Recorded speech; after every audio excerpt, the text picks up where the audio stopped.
Welcome, brave souls, to the chilling depths of horror in detail. Today we're going to share exorcism horror stories. First story, my grandma's exorcism. I mentioned my grandma's exorcism in a comment earlier today, and some people were interested in hearing the story. All names have been changed for obvious reasons. I was not here for these events. They have all been told to me secondhand by people who were there. My grandma on my mom's side was truly an evil person. She told her oldest son, my Uncle Sam, that it was his job to de-virginize his sisters no matter how much they told him no. Thankfully for my mom, my Aunt Rachel protected her from him by taking it for her instead. Because of that and other reasons not limited to drugs and pedophilia, we did not associate with that side of the family other than my Aunt Rachel. When I was maybe 13, my grandma was diagnosed with terminal lung cancer. My grandpa begged my mom and Aunt Rachel to visit to make their peace with her. They agreed under the stipulation that nobody else from the family would allow to be there. A couple of days before my grandma died, she was telling my other aunt, Stephanie, that there was something in the fireplace that had been watching over her whole life and was there to take her away. She then started hissing at my aunt. My aunt, obviously terrified for her life, picked up the phone and just dialed a random number. That number somehow ended up being my Aunt Rachel. Once my Rachel was able to get Stephanie to calm down and tell her what was happening, she immediately packed a bag and drove down to my grandparents' house. Now, keep in mind my aunts hadn't talked in about 13 years at this point. There was no way she could have had her number since she had moved a couple of times since they last spoke to each other. The only way my grandpa was even to get a hold of her or my mom was by finding the phone number for a family business. When Aunt Rachel made it down to my grandparents' house, my grandpa and Stephanie's kids, my cousins, were there watching over my grandma. Aunt Rachel, being super religious, took control and told everyone what to do and lead the exorcism herself. From what my cousin told me at my grandma's funeral, my aunt made everyone stand around my grandma and pray. She warned them not to open their eyes during the whole ordeal. She then told my grandpa that he had to tell whatever was with my grandma to get out of his house. My cousin told me that he opened his eyes out of curiosity to see what was going on. He saw something hovering over my grandma that he is convinced was an angel. When my grandpa told whatever was to leave his house, light shot all through the house and brightened the whole place up. From a few times I went to their house as a kid, I remember it always being dark and cold. After this, we stopped at the house to say final goodbyes, and the house was bright and well lit, other than the living room where the fireplace was. My grandma had collected porcelain dolls, and after the funeral, my grandpa gave each kid a doll as a keepsake. I'm 100% convinced that whatever was watching over my grandma hid itself in the doll we received. Everyone in our family constantly felt like the doll was watching us, and we all had nightmares from it. Thinking that we were just projecting our fears onto this doll, we gave it to some family friends without telling them why. They gave it back working a week because they all had nightmares. So we sent it to my Aunt Rachel, who put a crucifix on it and buried it with holy water. Second story, tell me your most convincing or most impactful paranormal experience. I'm new to this sub. Let me know your most convincing / undeniable experiences with the paranormal. I'll start when I was about 5 to 9 years old. I slept with my mother and brother in my mother's bed. I was always in the middle since I was the youngest. One night, I woke up because I heard laughter from the living room, so just outside the bedroom door, and I always connected it to pirate laughter in a way because it sounded like that to me. It sounded like a lot of people. It scared me to death to the point of crying. But for some reason, I didn't want to wake my mother, who was sleeping right next to me. I don't know why. I guess I was too scared to even talk, so I got completely under the covers and kept crying. After a while, maybe 2 minutes if not less, I felt something round resting on the end of the bed. I closed my eyes and forced myself to sleep. This happened almost every night for, I would say, 2 weeks. In the years that followed, other small events happened, but they didn't hit me like this one. This one made me afraid of the dark and falling asleep, and I still am now. I recently told this story to my brother, and he told me that maybe it was him watching YouTube videos on the couch, since he is 5 years older than me. but I know he was next to me. I have another story I could tell, but it's about my mother, not me, and my mother's story is definitely much more scary and undeniable. Maybe I'll make another post telling it. There are exorcisms involved, but in this post I wanted to tell a personal experience of mine. Tell me yours. Third story. My grandfather's exorcism experience. I was going to post this under the demonic possession sub, but it felt more appropriate here.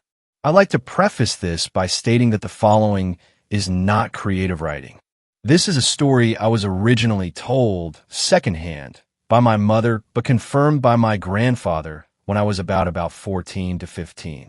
I'll leave it to you to form your own opinion or to debunk it or whatever. Regardless, this story stuck with me my whole life. So, I thought it was worth sharing. A bit of background. My grandfather passed away back in 2013 from cancer, but in his lifetime, he was a decent guy who helped a lot of people in various ways. After he met my grandmother, they both joined the Army. They served in Japanese-based U.S. Army hospitals during the Vietnam conflict, helping to save a lot of guys. After his time with the Army, he joined the Air Force for a stint. This all helped him to get his nursing degree and become an anesthetician. After the Air Force, he became a clergyman at their church, and years later, he would become a Russian Orthodox priest. For over 40 years, he served as a priest. By the way, just for reference, in most sects of Orthodox Christianity, they allow clergy to marry unless they were a bishop or higher. My grandfather was the sort of priest that the archdiocese would call up and say, "Father, we have these people in Alabama. They're believers, but they have no church in 100 miles they can attend. Will you go there and help organize something?" Then, what would start as people holding liturgy in someone's living room with 24 people would become a full-on church. He repeated that more times than I've ever gotten a straight answer on. The only thing I thought he was an ass for was always putting the church before his wife and 3 kids. Anyway, it was the mid-70s, and my grandfather had moved my mom, my aunt, and my grandmother to New Jersey to help one of these struggling churches that were without a priest. My mom was about 5 or 6, and she remembers this point in time pretty well. One day, my grandfather was contacted by his bishop, whom told him that his assistance was needed with something very serious. He told my grandfather that there is this young girl, 17 years old. She is a gypsy, and her family brought her to the monastery claiming that she is possessed. The monks there tell me they believe this to be serious. Will you go there to help them? My grandfather had been a priest for several years by that point, but understand that most priests who serve their entire lives are never asked to help exorcise a demon.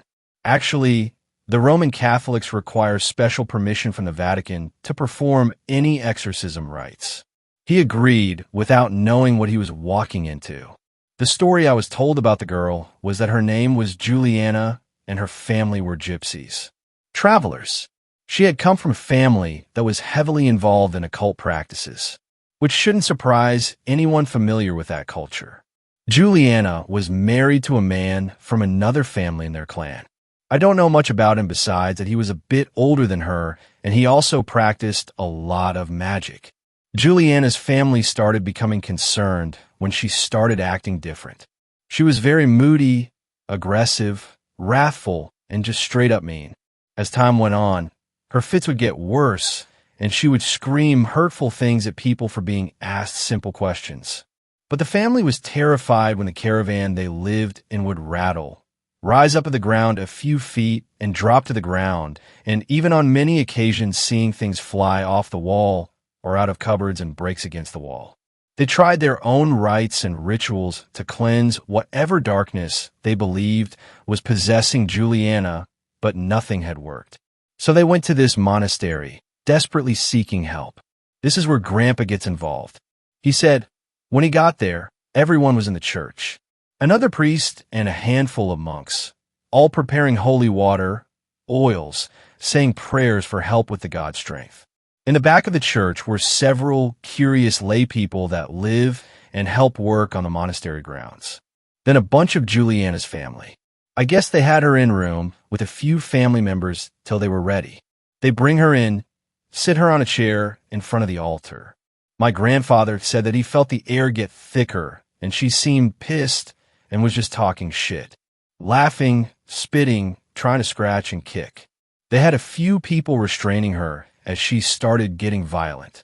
They semi-surrounded her, and they began praying and performing the full-on exorcism rite. As they progressed, she began growling, and he said things started happening.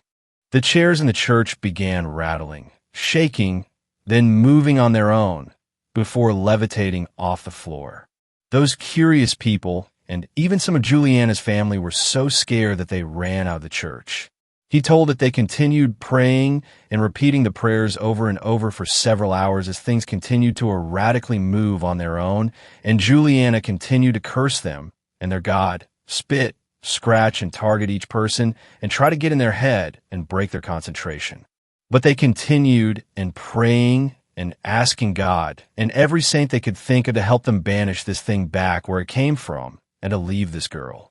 Then she suddenly sat back rigidly and swung her head back. Then her face began to contort and take on this inhuman shape, while her mouth opened wider than a human's mouth can expand without completely separating the jawbone, and without her mouth moving. A voice came from within her, and in this deep, growly, loud, demonic voice said, "Leave me alone. I am happy with her." But this voice didn't speak in English or any other commonly spoken language. It spoke in a dead language that is native to the region of Romania and the steppes of Russia, the Slavonic language.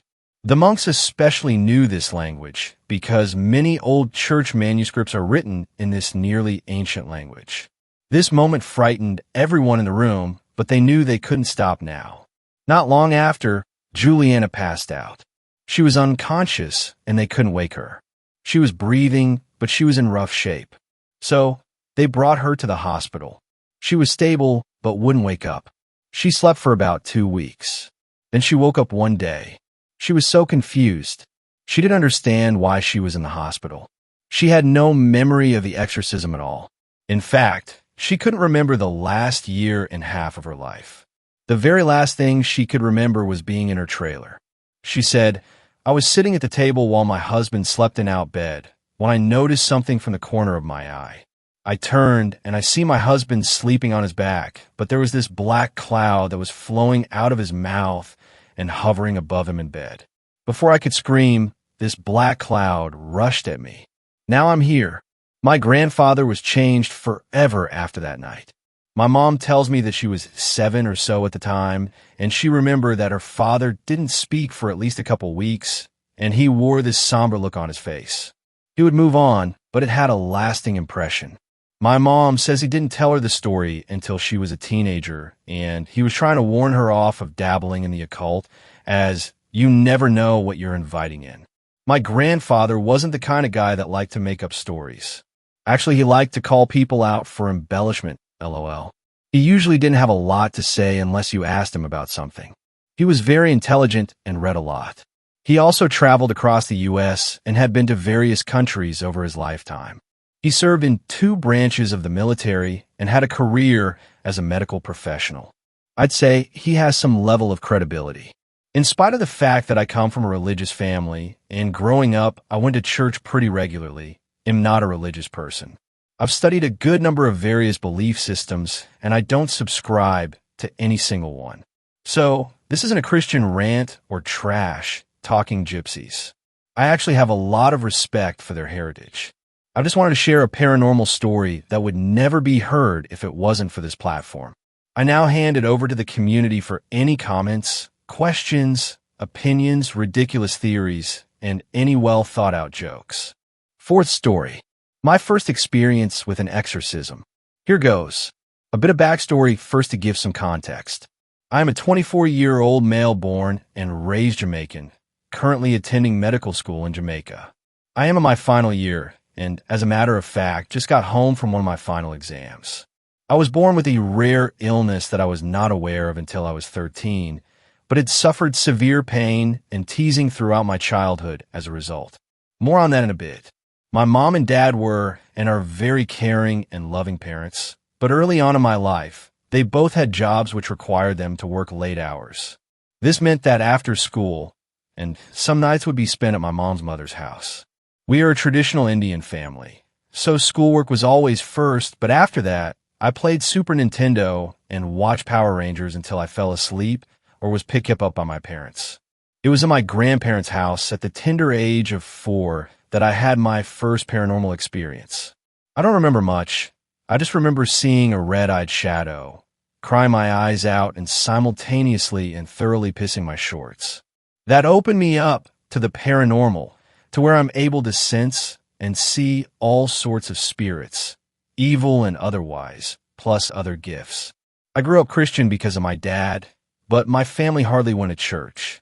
Until I was diagnosed at 13, I think I only saw the inside of a church, aside from my Jesuit-run school, for times. When I was diagnosed, it was pretty devastating, life-shattering even. Learning you have a painful, debilitating, deforming, degenerative, incurable genetic disease is pretty rough at that age. It was rough for my parents too, more than I probably knew. Shortly after, my family found God again, I suppose looking for answers, and we started going to church. One after another, just checking them out to see which one would fit. Here comes the bit you were waiting for. In early 2004, we found this church in the parish next to ours. I was rough around the edges, but the pastor was a nice guy, and the small congregation was welcoming. So we thought, let's give this one a shot. After attending church for a few Sundays, Pastor asked myself and my parents to drop in to see him the upcoming Wednesday. We arrived that Wednesday not really knowing what to expect, but we were told to come at a precise time. We arrived, and the conversation was inconsequential, just him trying to comfort me, asking what I wanted to be, etc. This went on for half an hour before his landline rang. He spoke for about 2 minutes and hung up. This was before cell phones had color screens or even cameras. They took a while to catch on. He told us he had an engagement and we were free to leave. We were kind of puzzled because he went from calm and relaxed to a bit rushed and seemed eager to get us out. My dad pulled him aside and asked what the deal was. He said this was a deliverance day where they would attempt exorcisms on people who had been mentally and physically evaluated and found healthy despite having issues. Apparently, he was well known for this and had a high success rate. My dad, being an oddly curious guy, asked if we could watch. Pastor eventually relented and said, "Yes, but not from where we sit on Sundays. You will stay by the very entrance and leave immediately if I tell you." My mother was rather pissed, but myself, being a horror junkie and having seen The Exorcist maybe 20 times on VHS, and my dad were very interested, but also a bit freaked. Maybe 10 minutes later, this middle-aged black woman walked in, supported by those who I assumed were family and part of the congregation. By supported, I mean physically. For someone I was told later was 45, she looked haggard, tired, and rather skinny and weak. She looked to be in her late 70s, to be honest. They were all greeted by Pastor, who then guided them to set her down on a chair in the aisle toward the front. I saw Pastor walk towards us and into his office. I heard some rummaging around and saw him come out with 4 black belts that looked to be the width and thickness of a normal men's belt, but with holes way down. Horrified, I asked, Pastor, where on earth are you going with 4 thick belts? He responded with a slightly surprised/amused look, "They're leather, and for restraint, son, to restrain that lady there, who has the demon in her." I was now totally captivated, and though, well, that's kind of overkill for a tiny, skinny lady, but okay. I'd soon know I was wrong. Pastor asked the lady's consent for the exorcism, and she warily agreed. He and 3 other strong-looking guys proceeded to us the belts to restrain her hands and legs. He, along with the other 3 men, took out some worn-looking books out of a leather sheath thing, and thus it begun. As soon as she caught sight of the books, the lady began to panic and plead, cry and beg to be let go, but they did not listen. Pastor then took this little bottle of blessed olive oil from his suit pocket and recited something as he made the sign of the cross on her head. She cried out and tugged at the restraints, but to no avail. At this point, I was very skeptical and disappointed. The 4 then began to read some script from the books, some in English, some in what I suspect was Latin. She was becoming more and more agitated, yanking with all her might at the belts and trying to get up at the chair. Now, I realized the reason the chair was temporarily bolted to the ground. Pastor then reached into his pocket once more and pulled out a small silver flask, poured some of the clear liquid into his hand, and threw it on the lady. This is where shit hit the fan. She screamed so loud that I thought my eardrums would burst. Not only that, but there was her voice in a deeper, sort of baritone male voice, saying, "Stop it, you self-righteous." It was at this point that I noticed that even though she was tugging at the restraints and kind of standing a bit, the chair beneath her was vibrating and moving like crazy without her really touching it. He ignored this and began to recite scripture about the armor of God, to which the woman laughed in that dual falsetto/baritone voice. Pastor looked at her sternly and said, "From here on, I'm not speaking to, but the demon inside. Come forth, demon." And then he bopped her on the head with the Bible. Now there was only a deep scream and then a deep malicious laugh. "You wanted to see me, sir?" They continued until he got the demon's name. I forget what it was, but it wasn't any of the ones you hear in movies and TV. He called out to it to come out and leave the woman in Jesus' name, but it was fighting and tugging at the restraints. Then the crazy broke loose. He commanded it, and in response, she stood up as much as the restraints would allow and arched her back to some crazy angle. All the while her eyes rolled back, and with her mouth fully open and staying open, we heard in the deep voice, "And oh, she is Minnie." And suddenly a brass collection plate that was on the stage flew on IT's own in their direction, so they had to move to not be hit. At that moment, my eyes went wide, and I thought, oh, it's all real. It's all been real. I've seen demons in my own house.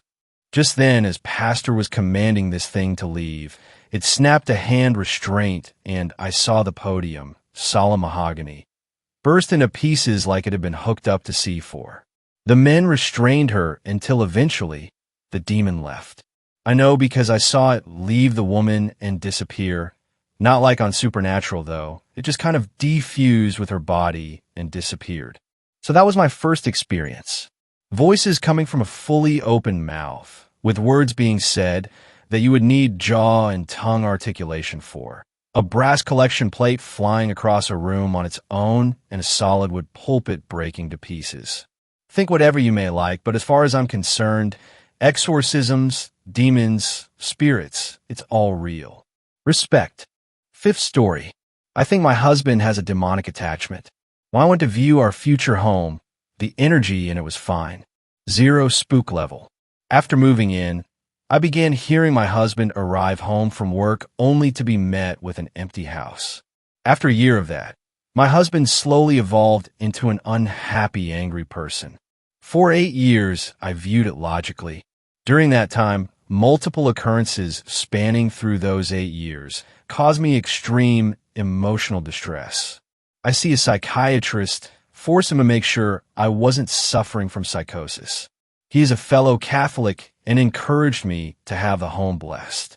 I was embarrassed to do so. BC, I hadn't been to Mass or confession for years. Things ranging from blessed, holy objects disappearing for 3 days and reappearing in obvious places, to me seeing a devoid of pigment black figure on all fours with its joints bent backwards.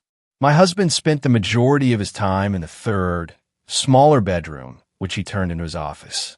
After a couple of years of him being in the room, it began to make my hair stand on end. I know there's a totally rational explanation for my feelings for all of this, but what I'm about to write gives me the creeps. I blessed the home with holy water and tricked him into drinking it. I didn't seriously expect any results. BC, a part of me, just told me that I was simply insane, so why would anything happen? We were about to head to the dock in a box. BC, I had a severe case of bronchitis that wouldn't clear up. We get in the car, and he began behaving in a very odd way. His line of thought was totally irrational and frightening. I demanded that he take me back home. I was terrified of being in the car with him. Typical abusive behavior, I know, but there was another thinly veiled layer of sinister intent that I felt. His eyes looked different. He wound up assaulting me a month or 2 later. He's not allowed in the home. This next bit of information is important. I know it's natural to feel relief after being freed from your abuser. While living here, I adapted routines designed to minimize the probability of supernatural occurrences. Sleeping with TV, refusing to vacuum, or do dishes while alone. Anyway, the house feels normal. There's no weird malicious undercurrent of energy anymore. I sleep with no TV. I started noticing animals playing my yard. I swear to God, a bird hopped up next to me and let me pet it one morning while I was having a morning smoke. I've been trying to get back to work for 4 years. 2 days after he left, I got a job. My luck has increased tenfold, and it's seriously like his presence was interfering with me on a spiritual level. Also, his family is super religious Baptists, but for some reason, even though he claims to be Christian, he vehemently refused to be baptized with no definitive answer, which is cool, but had get this crazed look in his eye when I mention it. I thought if there was something going on, it was the manifestation of my misery. During our marriage, I had the worst, most insane bout of bad luck. Since he's been gone, I'm benefiting in logical ways, but it feels deeper. I don't think about this delusion for too long, but it's been bothering me and making me concerned about my mental health. I don't view my husband as evil. I think of it like he has a joy-sucking parasite attached to him. Maybe I was the parasite. I know I made him unhappy. 6th story. The worst case of demonic possession ever? Halloween is near, and here I am to boost the hype up for you guys. So all the horror movie fans out there, most of you might be familiar with the 2005 horror movie, The Exorcism of Emily Rose. But did you know that the movie is based on a true event that took place in 1975 West Germany? The event is so shocking that if you read the whole post, a couple of sleepless nights are guaranteed. The incident is about a girl named Anneliese Michel, born in 1952 in West Germany's Klingenberg. As a child, she was said to be brought up as a very religious girl by her Catholic parents. She was termed as a very bright young girl. Everything was okay until 1968 when the 16-year-old experienced her first epileptic seizure and experienced paranormal presence for the first time. Over the next 4 years, she experienced 3 more seizures even after doctors examined her and found nothing severe to describe her condition. She was prescribed some medications, but that did little to no good to her. By 1973, Anneliese was already suffering from depression, but things got worse after that. She started hallucinating demon faces and hearing voices during praying that told her she was damned to rot in hell. She also complained about smelling feces and burnt objects which weren't there.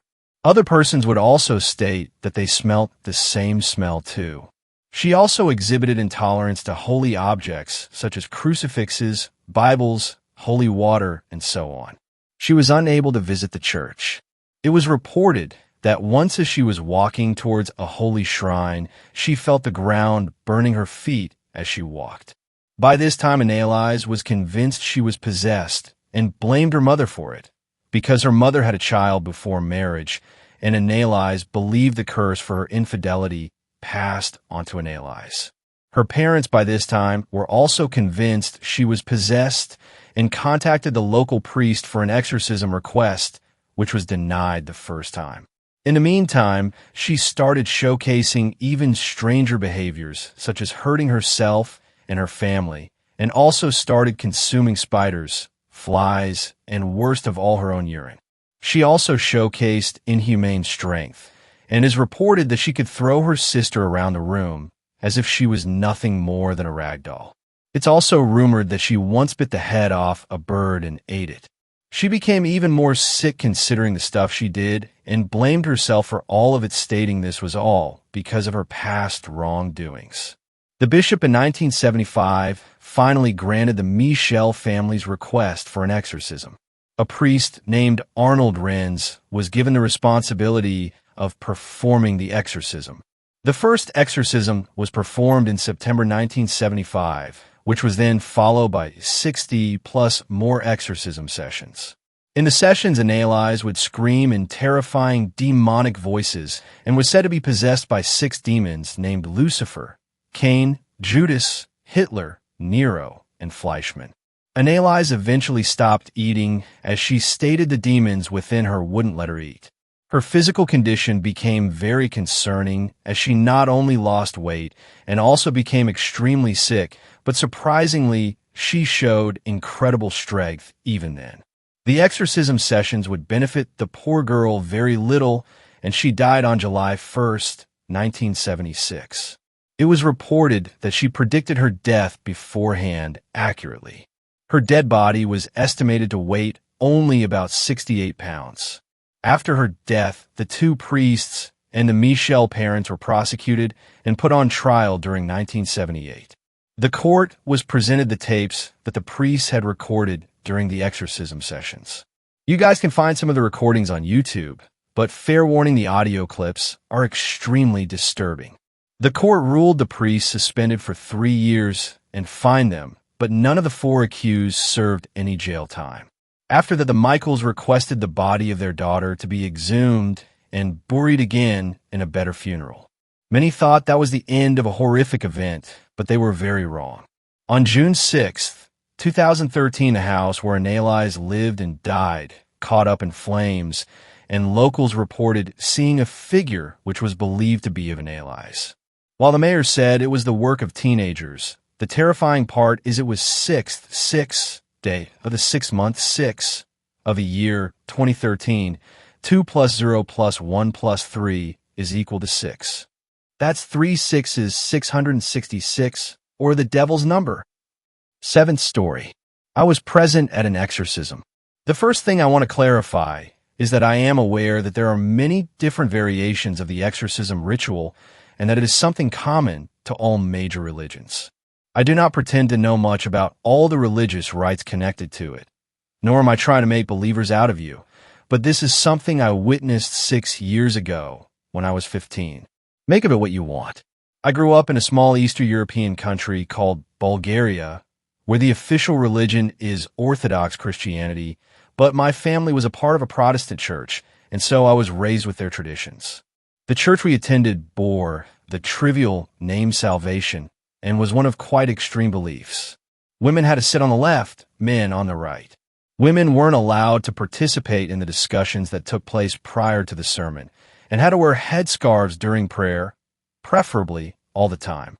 Protestants don't have any specific rules and rites for exorcising demons like Catholics, and you won't hear them talk about possession a lot.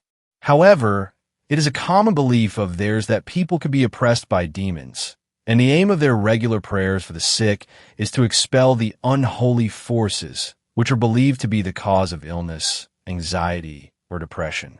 If it was a severe case they were praying for, the prayer also included anointing the suffering person, and whenever the priest reached for the holy chrism, my mother would tell me to shut my eyes tightly. It was our belief that the aforementioned oppressive demons, once expelled, could travel to another body, and the eyes served as a gateway for that, a bit like Raiders of the Lost Ark. My mother was a devout Christian and was something of an assistant to Father Stoimanov, the guy who ran the church. The father traveled a lot. Every Sunday, after he finished the service at Salvation, he would get into his car and head off to the surrounding small villages to visit their churches, which were mostly composed of gypsies. You should know that gypsies make great believers. They don't require much convincing or philosophical bullshitting. They're superstitious people, and I guess it is in their blood to believe in the unseen. Also, they are quite passionate in their worship and have ridiculous songs with lyrics along the lines of Satan is a loser and God won over the darkness, ha, ha, ha. One Sunday, I went along with Father Stoimanov and my mother, and our first stop was a small village called Old Wells. The gypsy church gathering was inside an old ramshackle house, which smelled of domestic animals and shit. The sermon was pretty simple, no philosophical bullshit. As I said earlier, mostly reading the Bible and loud praising of the Lord, and lasted about an hour. Near the end of it, however, there was a knock on the door and a wrinkled old woman appeared on the doorstep.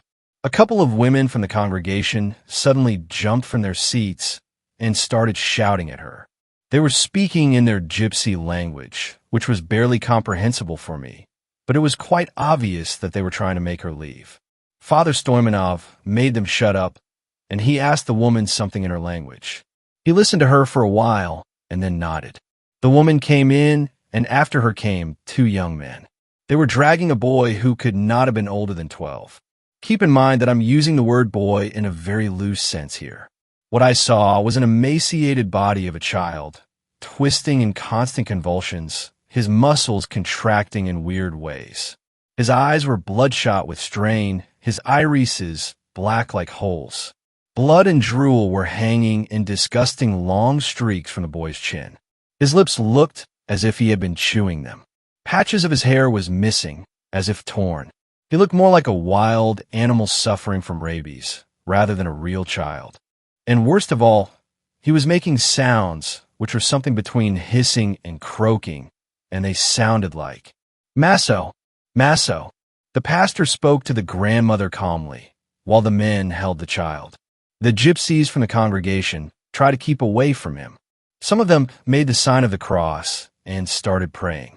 The father told them to bring the boy into the adjacent room and tie him to the bed there. It was an old bed, and it creaked like hell with the boy thrashing around.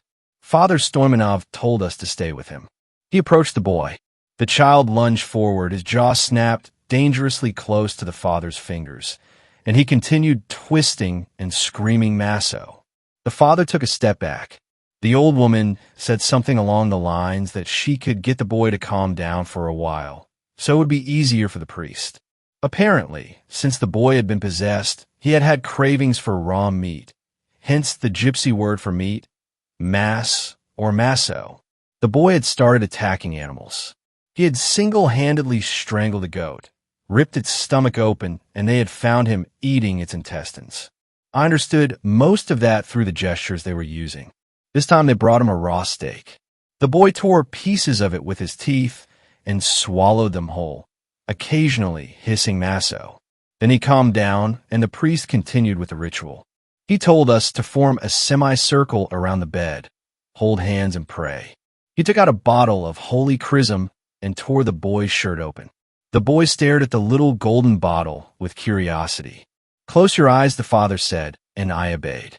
The last thing I saw was the father pouring chrism onto the boy's chest, and then the boy's body must have started convulsing because the bed was creaking and squeaking.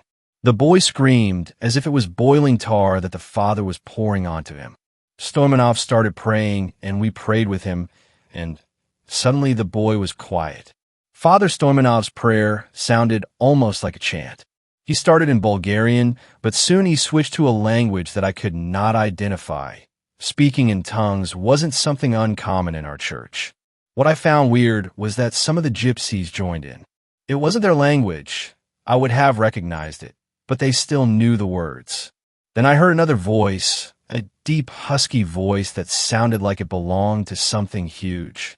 The language it spoken seemed to be composed mostly of consonants and a lot of ts, sh, and sh sounds. The air in the room grew colder, and I felt something brush against the back of my neck. At this point, I was too scared to pray, to think, or to concentrate at all. The lack of visual perception was killing me. I couldn't resist the temptation and open one eye to see what was happening. For a second, I could see the boy wriggling like a human worm. His eyes were bulging with madness, looking in different directions. His mouth was wide open. It was not moving, but that was where the deep voice was coming from, like a recording emanating from a human gramophone horn. The priest dipped his finger in the bottle of chrism, put on the boy's forehead, and shouted a command. I shut my eyes again. There was a loud ripping noise. The ropes. The boy must have pulled so hard that he tore off the ropes that tied his wrists to the bed's frame. I heard Father Stoimanov take a step back, but he continued praying. I took another peek and saw the boy's right arm was free, clawing at the air in front of him. He was trying to free his left arm. The boy strained and gave out a deafening scream. This time the rope did not yield. The boy's left forearm did. With a sickening crack, the bone snapped. It stood at a weird angle, and I could see a purple spot spreading under his skin. The bone was almost protruding through it. The priest finished his prayer and shouted another command. The boy fell backwards on the bed and was still. The room went dead quiet, and we waited. A minute passed. Then the boy started crying like a newborn. It was a sound of weakness and pain, with no trace of the recent anger and madness. It was over. The gypsies thanked the priest and then took care of the boy, who seemed oblivious of what had happened. We left, and that was it, except for a funny thing happened later that night. My father was late for dinner, so my mother and I started eating without waiting for him. My mother saved the last steak for him. When he came back from work, he sat at the table, saying how he was starving, but as soon as he bit the steak, he frowned and said it was severely undercooked, practically raw.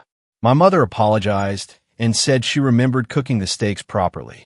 Neither I nor my mother had noticed while eating ours. 8th story. My wife needs an exorcism every single morning. My wife, Avery, went to sleep each night as a sane woman. Each morning, she woke up possessed. Welcome to my life. There was no medical diagnosis for Avery's condition. If it were up to the healthcare system, she would have been committed. In a different time, she would have been burned at the stake. Simply put, my wife was normal, but sometime after midnight, each night, she was possessed by a demon, and if not exorcised or restrained, she would run off into the night and hurt others and herself. Her family found out the hard way. Their little girl started running around the house and attacking them every night as soon as she could walk. God-fearing Midwesterners, they took her to a priest who exorcised her. Then again, and again. Avery was eventually given to the church, which exorcised her every morning. She saw her family during the day. She went to school. She won a state championship in fast-pitch softball. She got a degree and a job. She lived a relatively normal life every day until Pastor Pettis put her into the special built padded room she called her bedroom every night and then exorcised her at 6 a.m. each morning. I met Avery at the church. I had moved into town and was burnt out on years of chasing women around bars and waking up with hangovers and STDs. I found the local United Methodist and set out to meet a good partner. I'll spare you the meet cute. We fell in love. She sat me down once we got serious and explained the situation. We moved into the house next to the church, so it was easy for Pastor Pettis to exorcise her each morning. It wasn't exactly easy or normal, but it was a life, and we were happy. There was no long-term solution. We did our best to look into it. We also tried to have Pastor Pettis train me to exorcise, but I was never able. We needed to find a new plan at some point, but we were lucky he was exceptionally young for a pastor. We weren't lucky when a drunk driver swerved on the freeway and killed Pastor Pettis. It happened late at night, so we didn't even know anything was wrong until he didn't show up at 6 a.m. to exorcise Avery. I was stuck with my ravenously possessed wife in the padded room we built in our house, listening to her slam against the walls and speak in tongues. I coached myself up. I had tried hard with Pastor Pettis to get myself to be able to exorcise her before. I thought I had been close a few times. I went into her padded room with confidence. Avery locked eyes with me as soon as I opened the door.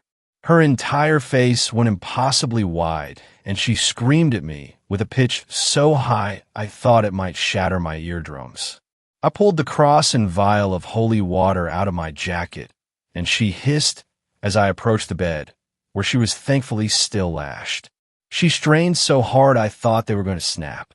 I took out the holy water vial.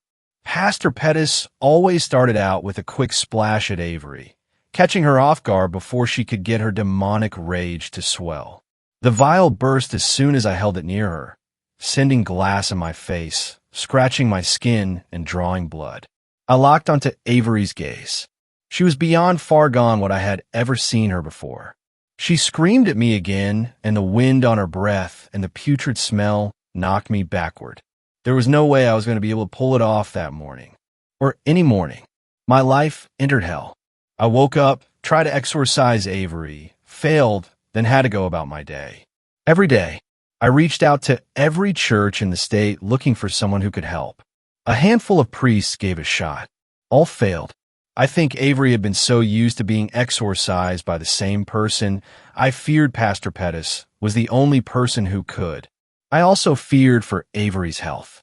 She got weaker each time I tried. I watched her hair turn from brown to silver. Her teeth were rotted. Her breath was terrible. Even her blue eyes, which always reminded me of that line in Sweet Child O' Mine, as if they thought of rain, had faded to gray. A ray of hope broke through in the form of a phone call from a church in another state I had contacted. There was a legendary exorcist who was interested in the case.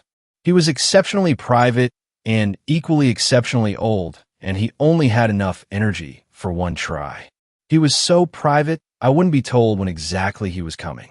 He didn't want to fill the air of the house with nervous, anxious energy. Demons fed off that. All I knew was one night he would arrive. And then he arrived. I woke up to my doorbell, just before sunrise. You could tell he'd been a taller man, but he was hunched over and barely cleared me at 6 feet. He leaned on a cane and spoke with a thick accent. He immediately went into his one request to be set up upon his arrival. A strong cup of coffee, black, and a swimming pool. Filled. Clean. He went to Avery's room and assessed her. He wasn't sure if she was salvageable, but he would try. He and I went to the above-ground pool I had installed. He took out his Bible, and I watched him bless the entire pool for a good almost hour. Then we wheeled out Avery. I looked at her. I looked at the water in the pool. I looked at the fear on her face. I wasn't sure if it belonged to her or the demon. He could sense my hesitation. He pushed her into the pool. The horrible screams rang out immediately, followed by the burning smell, then the smoke. I watched in agony as the water of the pool quickly turned to a putrid yellow and the liquid swirled. My instincts kicked in. I rushed for the pool. The man held me back with a strength that seemed impossible for his size and age. He held me an arm away from her just before. Avery burst up out of the water, her mouth wide open, her eyes wide and burning red. She got the jump on me before I could react. She grabbed me by the back of the head and stuck her face right into mine. Those red eyes paralyzed me, and she pulled open my mouth. I felt the man grab me from behind and start to yank me away. He couldn't before she smashed a rough kiss into me. No, wait, it wasn't a kiss. I felt her teeth chomp down on my tongue. I felt my tongue get ripped to shreds before I fell backward and away from her. I felt my tongue in pieces in my mouth when I hit the ground. The coppery taste of blood dominated my mouth. I could hear the man screaming out the type of religious commands at the pool and Avery that you would expect. They were scored the sound of the swirling pool and howls and growls and nasty screams. I gathered myself and watched as the man threw his hands at the pool, the water and the sound and smell, and the smoke swelled. Then it died. The night was still. The only sounds I could hear were crickets in the distance, and the man desperately trying to catch his breath. He looked like he might collapse, but he held strong, and he was able to get out a few words, so quick and so accented I could barely understand, but I recognized them, and they were the sweetest words I had ever heard. Go to her. She is clear. I got to my feet, my mouth raging with pain, but it all went away when I got to the pool, and I saw Avery, her head and shoulders above the murky waterline. The life had returned to her face. It was truly her for the first time in quite some time. The man said she was clear. He left as the sun rose without ever even giving me his name. I still had a deep fear that it would come back, but it didn't. Avery and I finally had a real, true life together. Then we didn't. I woke up in the middle of the night. Something in the air put me on edge immediately. I was walking out the bedroom door when I saw Avery standing in the corner of the room, a blank expression on her face, her entire presence hollow. She didn't show any rage, but I could tell it was growing inside her. She started to shake and sob. I'm sorry. It's coming back. I could tell I don't have much longer. Avery choked out the words. I'm going to go. I'm going to see if I can fix this. I can sense myself wanting to hurt you. One more blubbering plea from me started. It was answered by a high-pitched, hideous scream from Avery. Then her yelling with a deep and menacing voice. Do you want me, T.O., bite your tongue off again? She hurried out of the house with nothing but the nightgown she was wearing. No phone, no luggage, no shutting the door on her way out. She was gone like a ghost in the night. She left me with one thing, which even all this time later still puts a pain in my gut when I think about it. A few days later, I was emptying the trash bin in the bathroom when I saw something curious, a pregnancy test. A positive pregnancy test. Years have gone by. I have stayed alone. I've always imagined Avery would return one day. I picture that scene in Forrest Gump when Jenny appears outside his house in the night and comes back to him. It's never happened. What has happened is I recently saw something online which gave me hope. It was a Reddit thread in an occult sub. It was a man, desperate. His wife, who had been normal and functioning suddenly, had become possessed. It started slow, and she would be bad in the morning. He could help her, but then she got bad again. Every day. Then I saw the worst thing anyone on Reddit can see when they see a thread which gives them hope. The account which posted the thread was deleted. I was ready to let it go. Assumed that Avery had some happiness, and then spiraled into the darkness, which would be impossible for her to run from forever. Then one of the replies from the original poster plunged me right back into sadness and want again. The deleted original poster mentioned they had a daughter who was also trying to solve the problem.